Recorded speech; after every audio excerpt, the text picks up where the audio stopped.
นักกู้ภัยไทยกลายเป็นฮีโร่ในใจของคนลาวทั้งประเทศพ่อแม่พี่น้องเนาะผมชื่อเบนเป็นคนไทยมาช่วยทุกคนนะ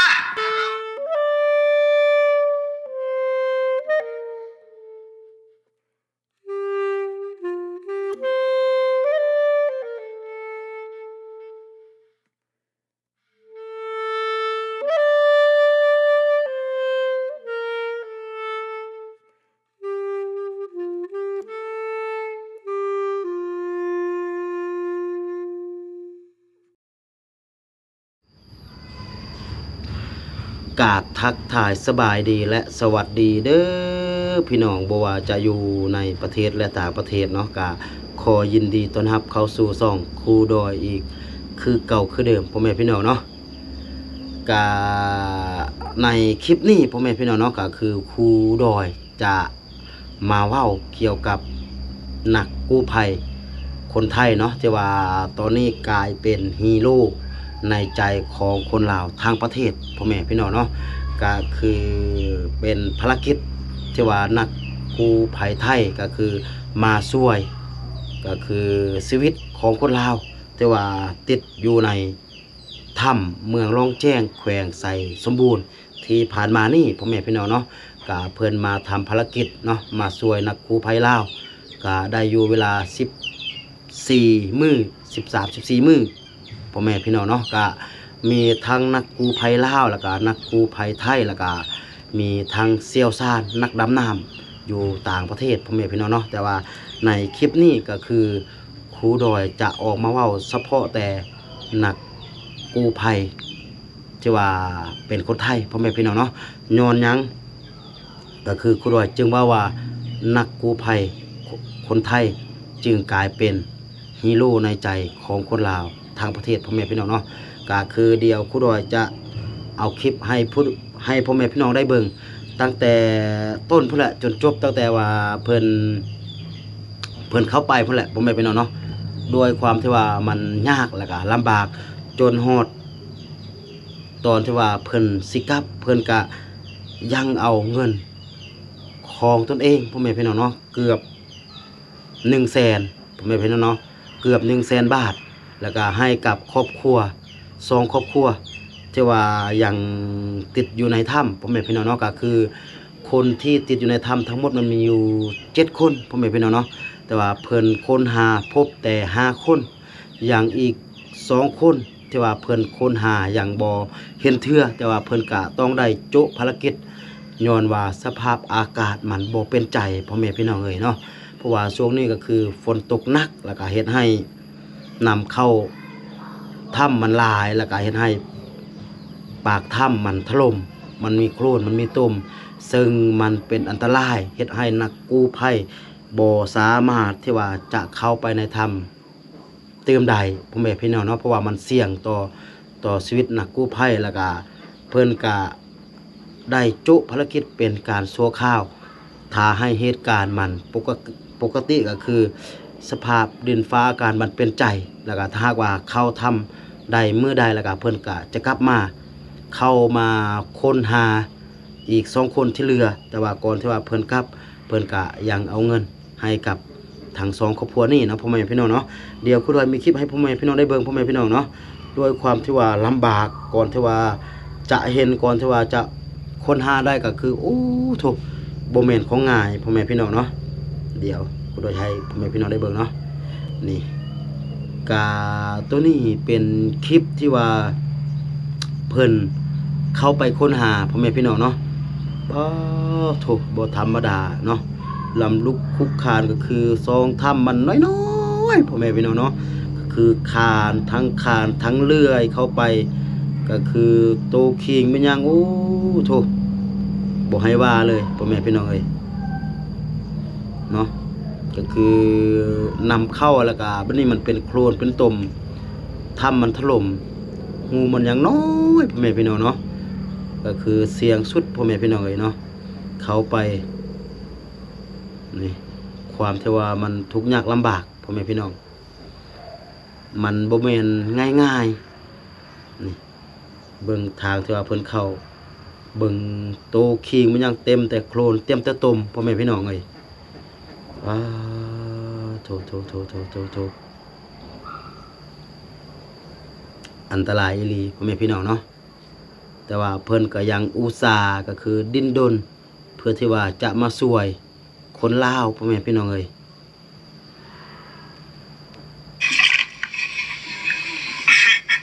น้ำมันเยอะเหรอยังไงมีเยอะแล้ว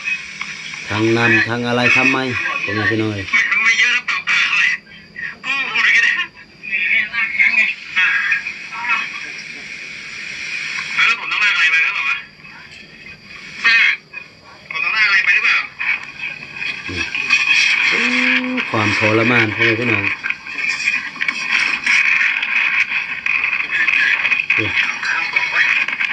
หูเพิ่นเข้าไปนี่วินาทีที่ว่าเพิ่นเห็นพ่อแม่พี่น้องเนาะ ไม่เป็นไรไม่เป็นไร ก็คือ ไม่เป็นไรเก็บมากเก็บ ทั้ง5คนก็คือให้เลยออกมาเลยพ่อแม่พี่น้อง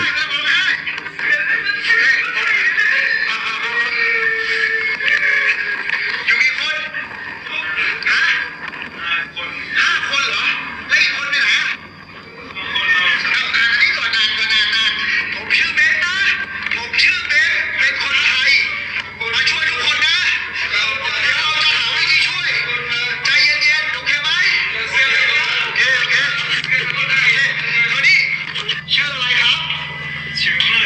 อมืดนะครับอาการเป็นไงบ้างครับ การตอนนี้เยี่ยวข้างมากมีแรงเลยโอเคแล้วมีเจ็บป่วยอะไรไหมไม่มีนะโอเคคนต่อไปครับชื่ออะไรครับชื่อเลนอาการเจ็บป่วยอะไรไหมมีอาการเจ็บป่วยไม่ได้เรียกผิวข้างสุดโอเคจากคนไทยมาโอเคคนต่อไปชื่ออะไรครับชื่ออีมีอาการเจ็บป่วยอะไรไหมครับไม่มีครับมีแต่เยี่ยวข้างโอเคค่อยๆดื่มเกินน้อยโอเคคนต่อไปชื่ออะไรครับครับ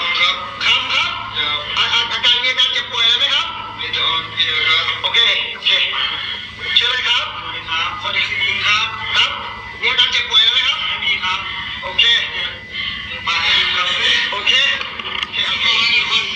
คนเดียว ตอนนี้ก็เป็นเพิ่นกำลังช่วยก็คือออกมาพ่อแม่พี่น้องเนาะก็คือเพิ่นก็เอาออกมาเทื่อละคน1 คนครับ 1 คน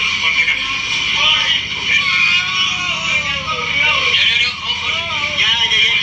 ใจเย็นค่อยมันสุกจึ๊บโอเคตัวคันได้ปะตัวคันได้อยู่ปะโอเคใจเย็นแป๊บนึ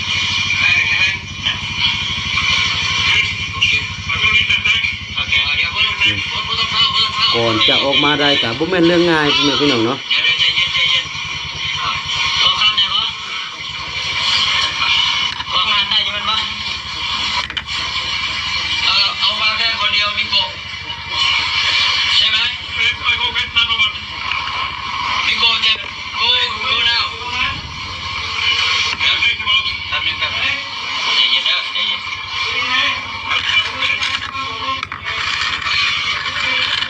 โอเค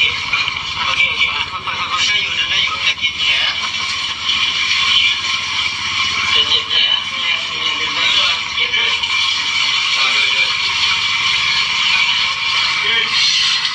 โอเคมิโกะ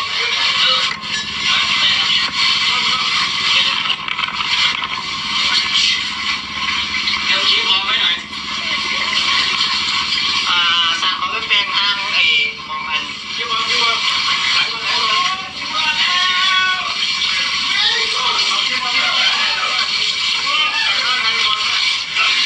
ปเอาจัดออกแล้วเดี๋ยวไม่หมด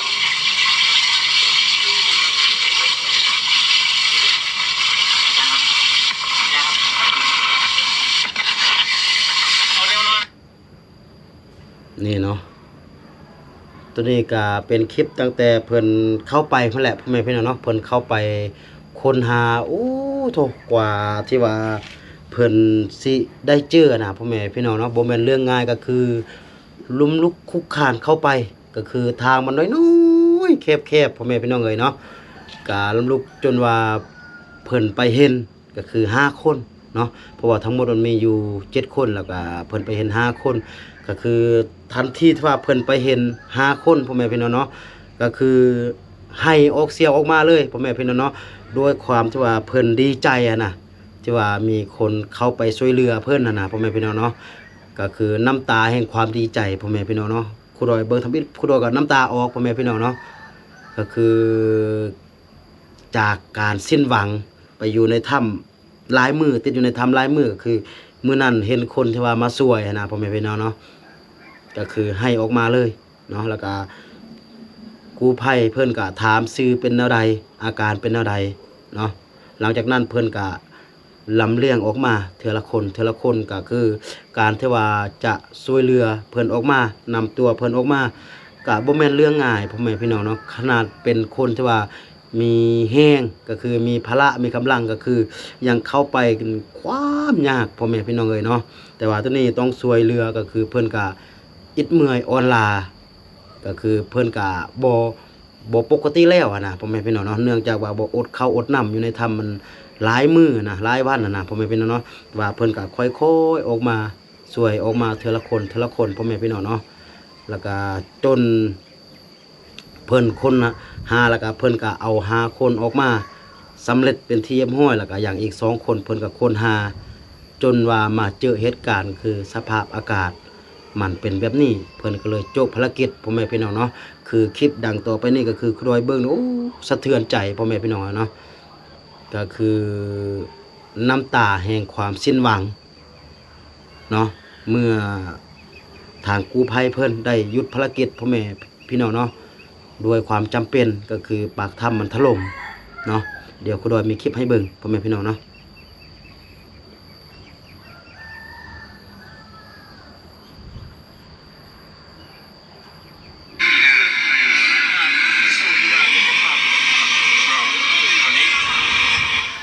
นี่เนาะเป็นคลิปที่ว่านักกู้ภัย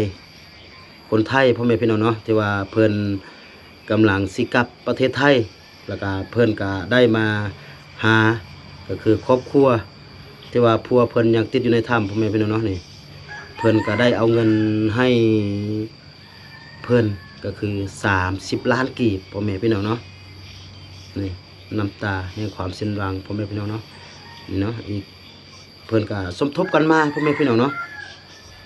แต่ละคนก็สมทบกันมาพละเล็กพละน้อยพ่อแม่พี่น้องเนาะนี่ก็ผู้นี้ก็กำลังมหันต์ได้อยู่3 เดือนพ่อแม่พี่น้องเนาะแต่ว่าผัวเพิ่นก็ติดอยู่ในถ้ำนี่เพิ่นมอบให้คนหนึ่ง30 ล้านเนาะเพิ่นก็มามอบให้ตื่มพ่อแม่พี่น้องเนาะอีกคนละ7 ล้านกีบพ่อแม่พี่น้องเนาะ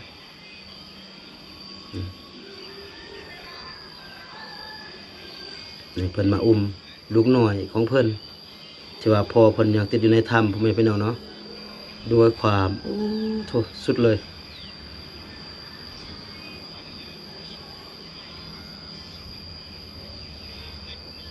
น้ำตาแห่งความสิ้นหวังพ่อแม่พี่น้องเนาะเบิ่งแล้วมันสะเทือนใจ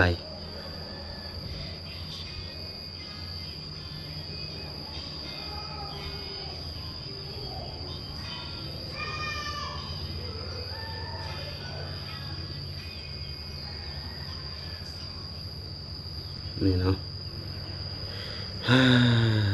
โถพ่อแม่พี่น้องเอ้ยสุดเลยพ่อแม่พี่น้องเนาะความที่ว่า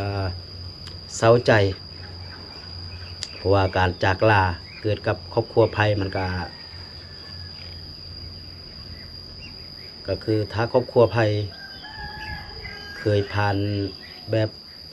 บบนี้มาก่อนจะฮู้ดีก็คือคู่ดอยก็เสียทั้งพ่อเสียทั้งแม่แบบนี้นะพ่อแม่พี่น้องเนาะก็โอ้โถก็เว้าหยังบ่ฮอกพ่อแม่พี่น้องเนาะก็คือเพิ่นก็เฮ็ดเต็มที่แล้วพ่อแม่พี่น้องเนาะ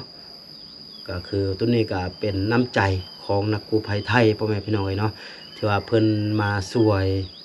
ค้นหาก็คือ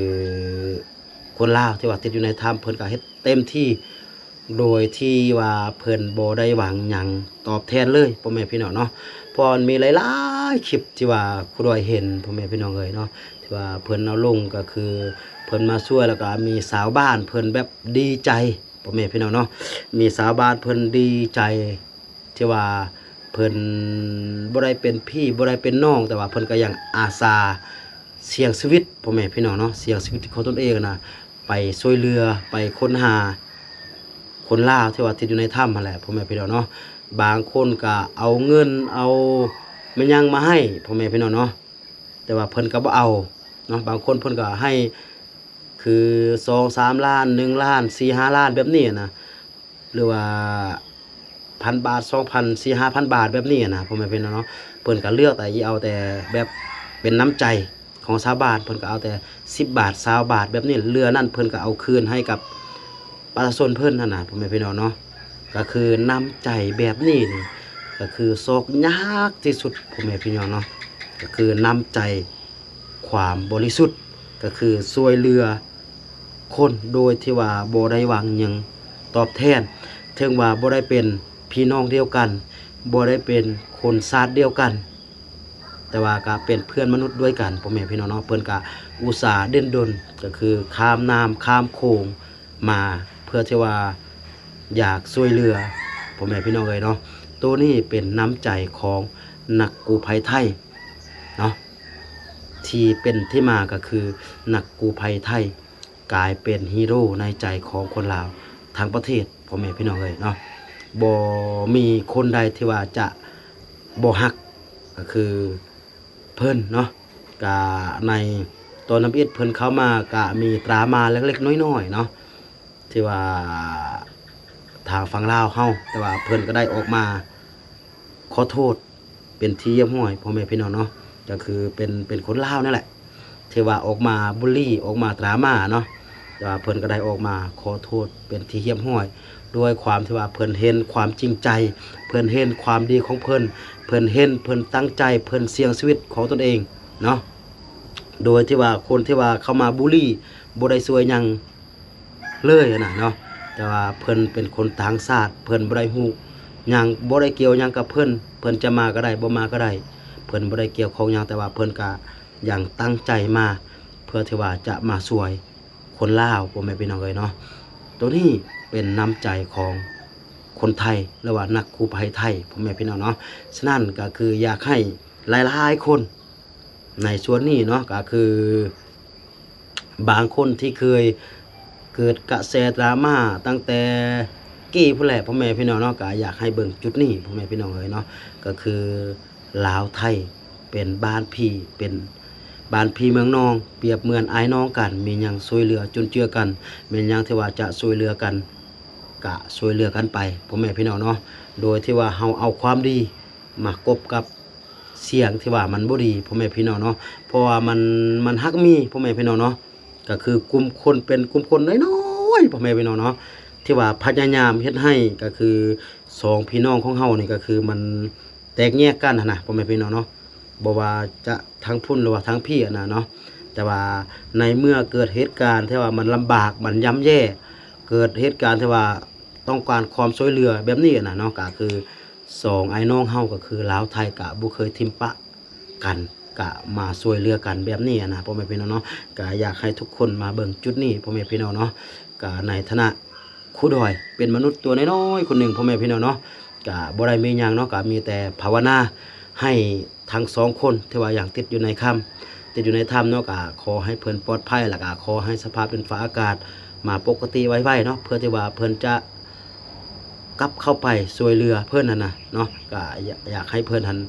ปลอดภัยเนาะแล้วก็อีกอย่างหนึงเนาะก็ในฐานะที่ว่าครูดอยเป็นคนลาวคนหนึงก็บ่ได้มีหยังเนาะนอกจากคำขอ